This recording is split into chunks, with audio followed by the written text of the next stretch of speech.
What's up, comic book fans? Pete here from Comic Books Transformed, where me and my good friend Brian over there talk about comic books that have been adapted into movies and into streaming shows.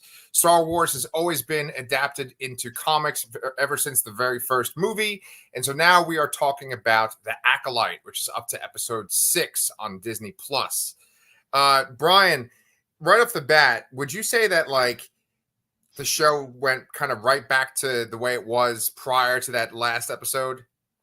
Kind of. Yeah, it kind of did. I was pretty happy with that previous one. But a lot of this stuff in this felt like filler. I sort of, so the two big stories, the three things they're showing here is Osha with Kumir on what planet? Okay, yeah.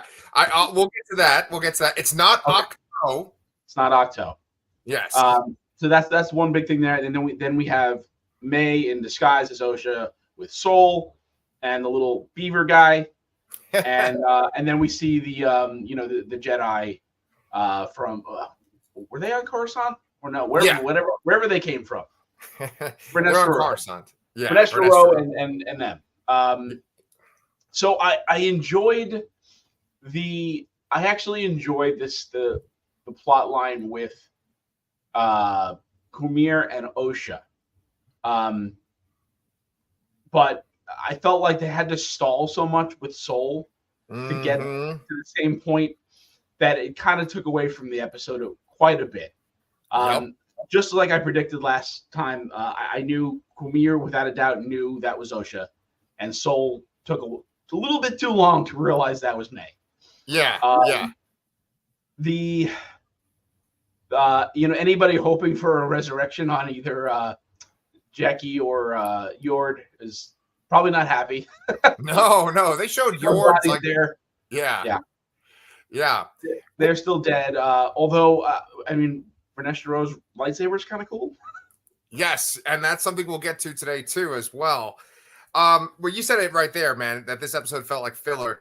It's funny because throughout the course of the week, I get text messages from friends that, are into Star Wars, right? I got the one friend who's like, oh, I don't even watch this show. I just watch your reviews. And I watched Red Letter Media because they did a review recently of the first 3 or 4 episodes.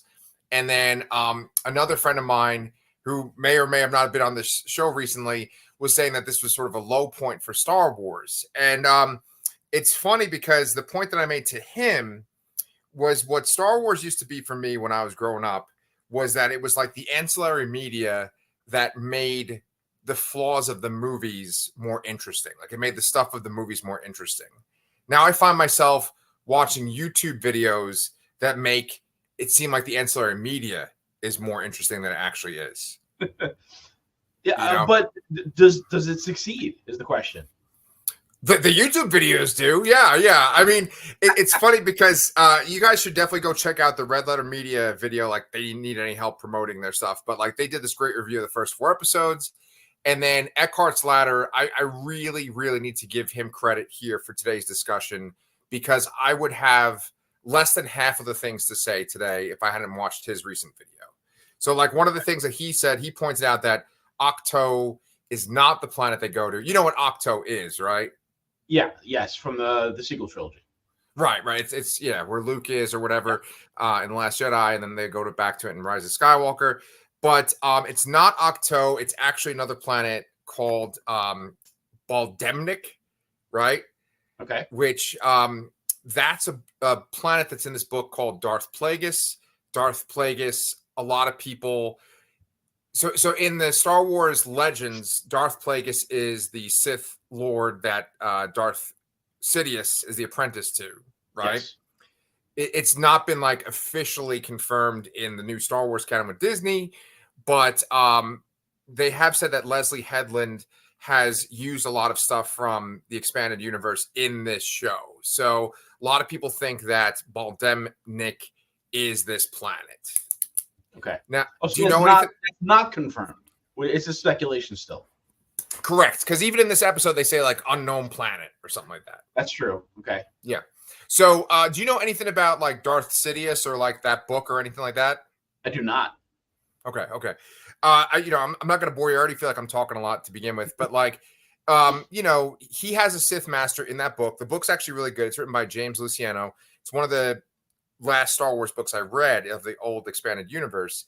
And it starts out with Darth Plagueis and Darth Tenebris, who's his master, on this planet Baldemnik. And in that book, they're like, oh shit, look at it. This planet has a vein of cortosis. We should mine this because cortosis is like banned throughout the galaxy. We should use this. So I think that this is tying all that stuff together. Okay, so essentially we're still kind of fantasy booking that this ends up being how Darth Sidious creates Anakin Skywalker. Yeah. And I mean, so if we take it to Eckhart's Ladder, he's saying that basically he thinks Quamir is not actually a Sith.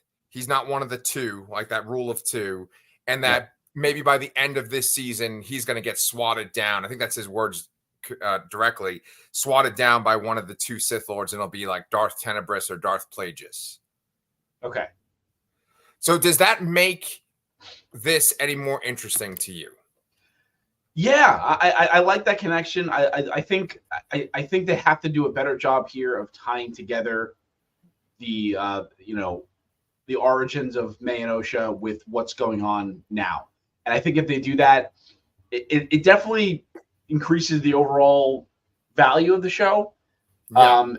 But I wonder how I would look at it if I even would watch it again at any point. I'm not really sure I would. Right. I can't. I don't think. I think the only thing I've really rewatched on Disney Plus has been X-Men. Yeah, because fucking amazing. Yeah.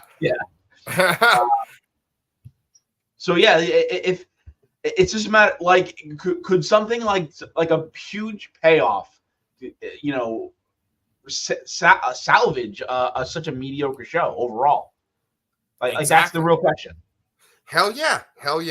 So I mean, like let's talk about what that huge payoff might look like, right? You mentioned that there were like 3 storylines going on right now in this episode, and so there's like Saul and May and Quamir and Osha, and then finally there's like this Jedi investigation into what happened, right?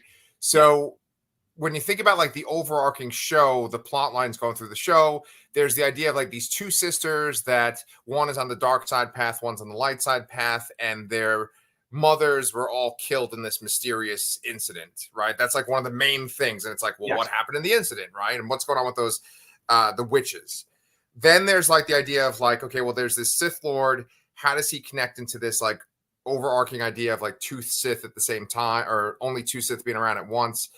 Then there's like the mystery of the Jedi and like, what are they trying to cover up? Like, what is Saul and the other killed Jedi? What were they trying to like hide, or what's their dark secret? Am I missing any other plot points there out of all those? Okay. So out of all of those, what would you say is the most interesting to you? Oh man. I guess the mystery of what happened on Brendok. Yeah. Okay. That's the most interesting one to you. Yeah. I think for me, because one of the things of Star Wars that I've always loved the most is like the idea of the Sith and like what they think and like how they treat each other and stuff and their relationship to the Jedi. I think the idea of like, where does Quamir fit in with the rest of the Sith? That's the most intriguing thing to me, you know? But we'll see how this all plays out. They gave some hints, but otherwise I thought this was like a lot of filler, like you said. And I think it's a lot of like a person could do something and move the plot forward, but it's like, not yet. We're almost there. Like, for instance, like, why isn't Saul just like coming out and first of all, like, why did they like fly away when the Jedi showed up? That's really shady. Yes, it was literally like seconds. It seemed to be too. Yeah. That same spot completely. Right. I guess he knows that he screwed something up. That's that mystery we were just talking about, and he's gonna come clean to May here and he doesn't want to tell the council, I guess, because the council probably doesn't want, if they even know, they don't want, they probably don't want to tell him, and maybe he just doesn't want to know what he's doing. Just like we did think, though. I mean, obviously next week we're going to get a flashback again from the other perspective, just like we thought. Because if that wasn't the most obvious thing, I don't know what was. Right. But yeah. So let's fantasy book, just because that makes this more interesting. Like, is there anything sinister going on with Saul? Is there something that like he did that was like truly wrong that he's trying to cover up? I feel like if anything, someone did something. I'm assuming it's Indara. Is that her name? Indara, Carrie Ann Moss? Yeah. I feel like she's the one that did something, and he had to like cover it up, sort of, or had to go along with it, and he didn't like it. So I feel like if anybody doesn't have a hand in it, it's probably him. Okay, that's interesting. Yeah, that kind of rings true for me too. I think you're probably onto it right there. And I mean, we only have 2 episodes left to reveal all this shit, right? Yeah. So I mean, like before we get to like deeper points and stuff like that, I just kind of want to talk about how like this episode, it just really did just feel like filler. You already said that already, and then it's like kind of just like transition, like it's like basically taking us from this like Jedi massacre to, I guess, the revelation of what happened on Brendok. And so this is just like a transitionary episode. There's dialogue, but it's all like stuff that you could like predict from a mile away, and there doesn't seem to be any substance with it. Like when you watch Premiere, like it's funny because Mike was saying to me that like a lot of people have been going crazy over that scene with Premiere being like naked in the water. Yeah. You know, and go ahead. I think it's really funny that all the shows we're watching. I guess really just this and The Boys right now. It's like there's a lot for the female gaze. Yes. It's very interesting to be on the flip side of it, I guess. Yes. Well, what I was thinking was, has there been a scene in any other live action Star Wars thing where it's like, look at this naked person? Like, has that even happened in Star Wars? That's a great question. I don't know. Yeah.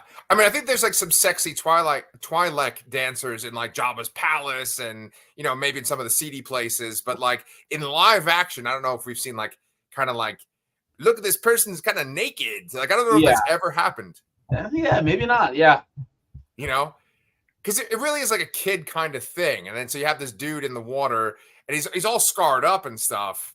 But I guess it's like to kind of make it seem like she might be attracted to him or he's alluring to her. I don't know. That's what I kind of the vibe I kind of got out of it. Yeah. Yeah. Because I mean, it's a pretty dull episode, except for that moment kind of stands out. And then basically all the stuff I got from Eckhart's Ladder just made this episode more interesting. So, I mean, like, besides that, you had that little fucking beaver guy just, like, skulking around the ship. There's always these scenes where he's, like, kind of coming up and then, like, looking real nervous. And then he runs away. And it's like, why don't you fucking do something? Just, like, go up to the fucking Jedi Master and say something. Yeah, you know? like, why is he hiding from Soul? Like, what the hell? He's, like, skulking around from him, too. Yeah. So many with his stupid little fucking beaver eyes, just like there's a whole fucking episode. Like there's like 4 scenes like that, and I'm like, Jesus Christ! Yeah. Like we're just like edging with the plot of Star Wars. It's like just get to it, you know? Build the dam already, Mr. Beaver. Yes, come on, fucking build that dam. Jesus Christ, he couldn't do it, man. So I mean, Saul finally catches on, and you know he says to May. He says to May, like, okay, I'm gonna finally reveal to you what's gonna happen. And then the episode ends pretty much right there. Yeah. So I mean, like, that's fucking lame. And that's kind of all I want to say about that particular plot line. Yeah. But the stuff that bordered on interesting was around when Quimir was naked, and he says the whole thing about how he was discarded. So, like, what do you think about that? Like, who was he discarded by? I think he was discarded by the Jedi. Right. Ditto. And so, what clues lead you to think that? Because he mentions I don't know if it was this episode or previous. Like he mentions that some may refer to me as a Sith. So like I don't think he's had firsthand experience with the Sith necessarily. Right. And I think he's just trying to find his own path here. Yeah. I guess. I mean, he seems to be aware of that rule of two dynamic, which is his goal is to have a follower, an acolyte. You know, the name of the show here. And I guess the show wants us to be surprised that oh, it's not May, it's going to be Osha. And I guess that is mildly interesting that he's taking a different approach. I actually did find that interesting. Like he's just like, hey, I'm here doing this. You want to do it too? Cool. If not, leave. I don't care. Right. I found that to be interesting, and then he tells her to put the helmet on, which is interesting to me because I feel like that sensory deprivation thing is a big thing with the Force, and kind of seeing what you really are, and I think that that's the last one of that. Is that the last thing we see? Her with the helmet on, or do we see Soul and May? No. What you're saying is right. What I said was wrong. She puts the helmet on, and we see through the slits of the helmet. That's the very last thing you see. Which I think was a cool view. I mean, yeah. Well, I mean, like you can kind of hear her breathing as she does it, and I don't know if that was like a reference to Darth Vader too, because she's like, yeah, I was like, okay, Darth Vader, got it. But so with the idea that he was discarded by the Jedi, he says a few things that are kind of like, okay, well, where are they going with that? He says that he's older than he looks. And then also these scars, like they kind of make it look like those are like whip scars versus like a knife, or you know what I'm saying? Like a blade. Yeah, okay. Yeah. So like Vernestra Rowe, like I've said this before in our reviews, but Vernestra Rowe is in these High Republic comics and she's in the High Republic novels. She's like one of the main characters, but she's way younger. She's like over 100 years younger. And she's had that whip from the very beginning.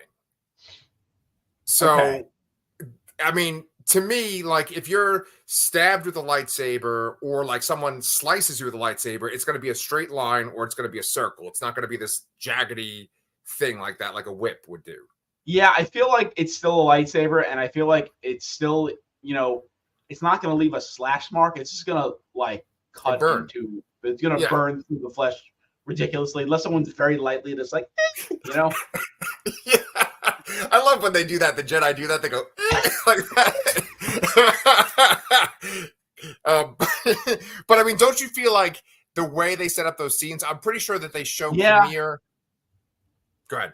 That's a very interesting point. I actually didn't consider that the scars were kind of like look like a scar from a whip there, and that connects things better, makes it more interesting, I think.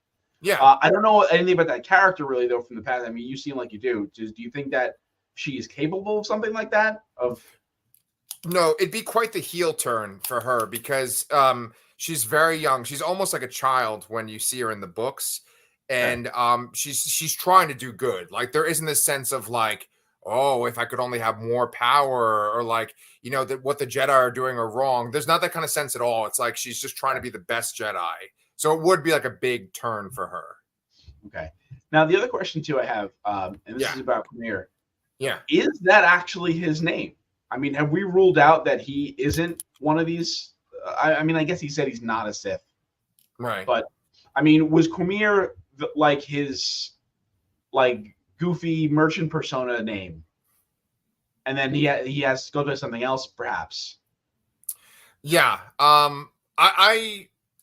I wouldn't be surprised if that's just his little goofy merchant name, and then he has like some other kind of Jedi type name.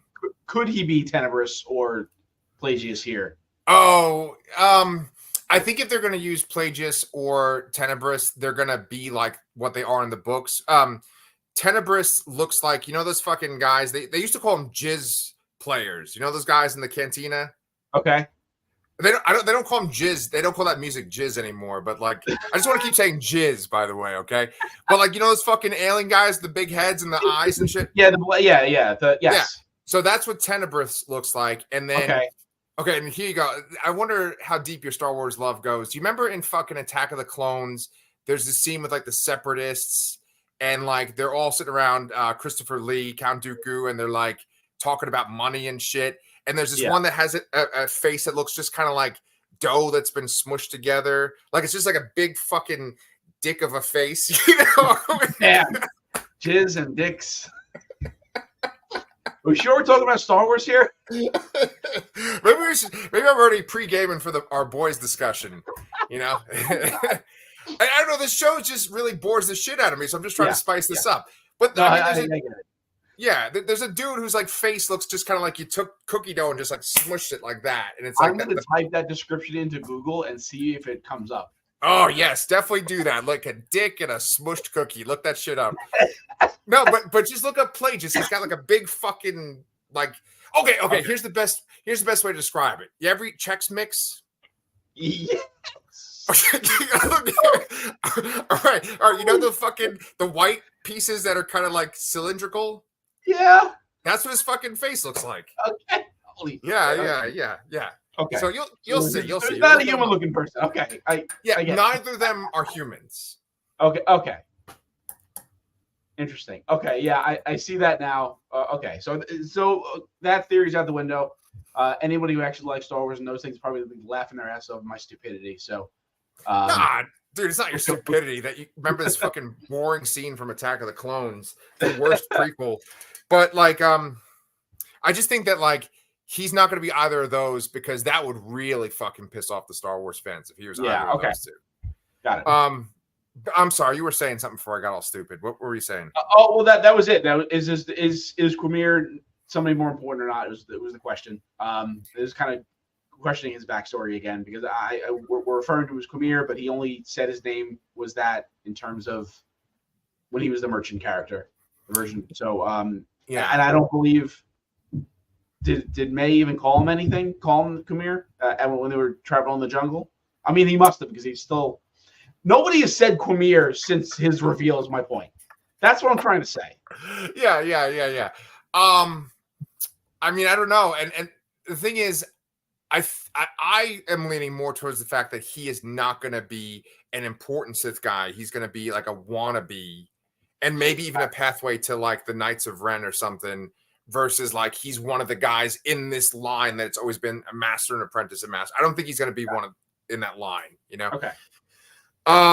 But with that being said, you don't think that Vernestra Rwoh could be a Sith, do you? Like you said, that would be a major heel turn. Yeah. But I mean, 100 years is a long time. Yes, yeah. I personally don't think. Go ahead.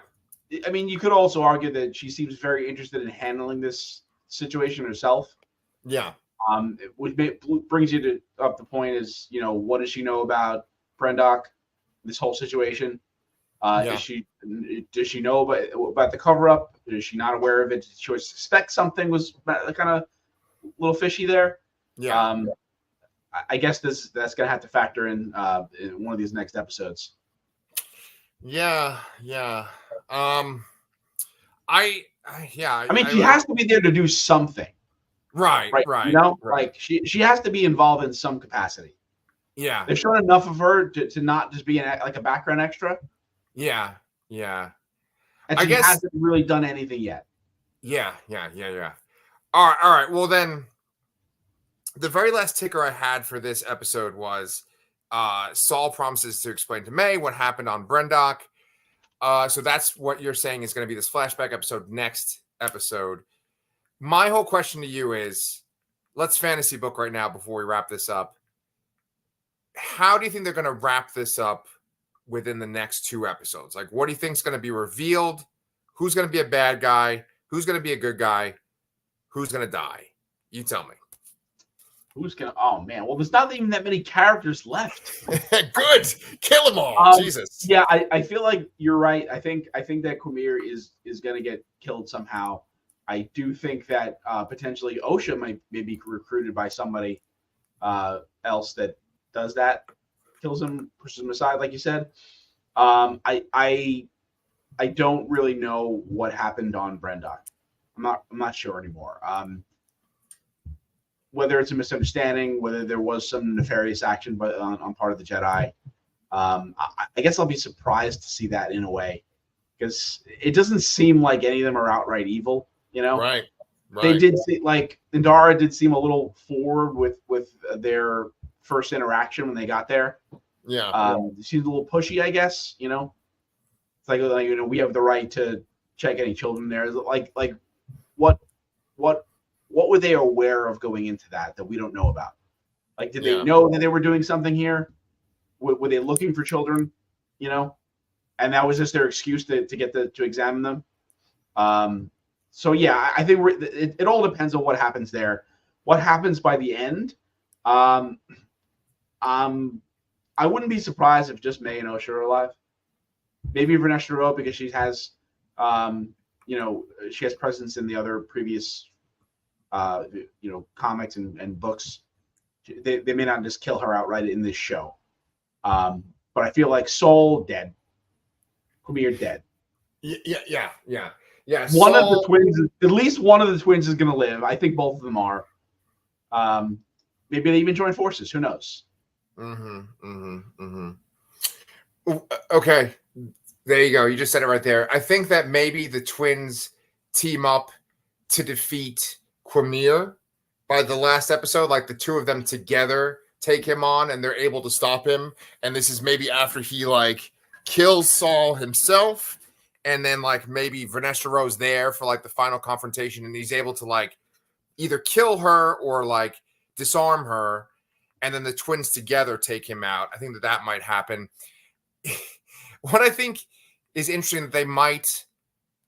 See, I think, because you keep making the same point of, like, the idea of, like, this has to have more relevance, the fact that these two twins have this special power. Like, this has to maybe tie in with, like, the prophecy with Anakin. That has to have more importance. And I think that... Well, they haven't shown that they have any particular power yet. Just that they have a unique origin. That has to tie into something. Right. And see, I keep forgetting about that because, honestly, the Osha May part of the show is probably the least interesting part of the show for me. Fair. So, like, I just forget. I'm like, oh, yeah, they have some kind of weird, like, origin. So, what would be interesting... is if, see, I feel like this is what I think happened. All those sisters are dead on Brendok when the fire's happening. So I feel like they're all like connected. And so whoever kills them essentially does like one move and it just kills them all at once. Right. I'm not ruling out that there was some feedback between the emotional outbursts of May and Osha that caused some kind of feedback that they'll die. I'm not ruling that out.